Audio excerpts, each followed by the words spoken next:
सोचिए, एक बच्ची के लिए उसका घर सबसे सुरक्षित जगह होनी चाहिए, लेकिन जब घर ही हैवानियत का अड्डा बन जाए तो इंसानियत शर्मसार हो जाती है। केरल के मलप्पुरम में एक ऐसा मामला सामने आया है जिसने हर किसी का खून खौला दिया। यहां एक सौतेले पिता ने अपनी मासूम बेटी को 6 साल तक नर्क में धकेल दिया, लेकिन अब अदालत ने इस दरिंदे को ऐसा सबक सिखाया है जिसे सुनकर आपके रोंगटे खड़े हो जाएंगे।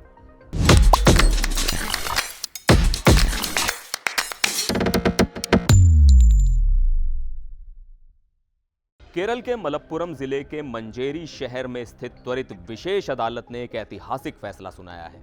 एक ऐसा फैसला जो सिर्फ एक बच्ची को इंसाफ नहीं दिलाता, बल्कि समाज को यह सिखाता है कि गुनहगार चाहे कितना भी बड़ा क्यों ना हो, कानून की पकड़ से नहीं बच सकता। दरअसल यह मामला 2017 का है।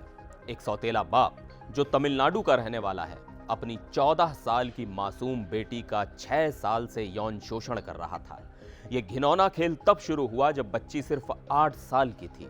आप सोचिए, मासूमियत की उस उम्र में जब बच्चों को यह भी नहीं पता होता कि सही और गलत क्या है, तब यह इंसान जिसे बच्ची पापा कहकर बुलाती थी, उसकी जिंदगी को जहन्नुम बना रहा था। लेकिन कहते हैं ना, हर रात के बाद सवेरा आता है। एक दिन बच्ची ने अपनी सारी पीड़ा अपनी मां को बताई। अब ये मां, जो खुद तमिलनाडु से थी और अपने पति को शायद सब कुछ मानती थी, उसने भी हिम्मत दिखाई, सीधा जाकर पुलिस में शिकायत कर दी।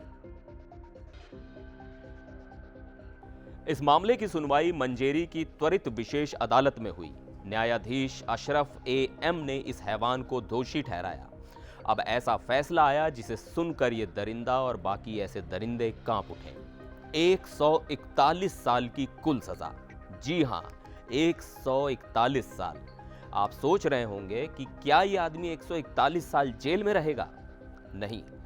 दरअसल अदालत ने पॉक्सो, आईपीसी और जुवेनाइल जस्टिस एक्ट 2015 के अलग अलग प्रावधानों के तहत अलग अलग सजाएं सुनाई।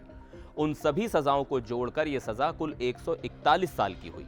अदालत ने कहा कि उसे कुल 40 साल जेल की सजा भुगतनी होगी, क्योंकि यह सबसे लंबी सजा है और बाकी सजाएं भी इसी के साथ साथ चलेंगी। इसके साथ ही अदालत ने उस हैवान बाप पर 7,85,000 रुपए का जुर्माना भी ठोका और यह भी आदेश दिया कि पीड़िता को मुआवजा दिया जाए ताकि उसका भविष्य बेहतर बन सके।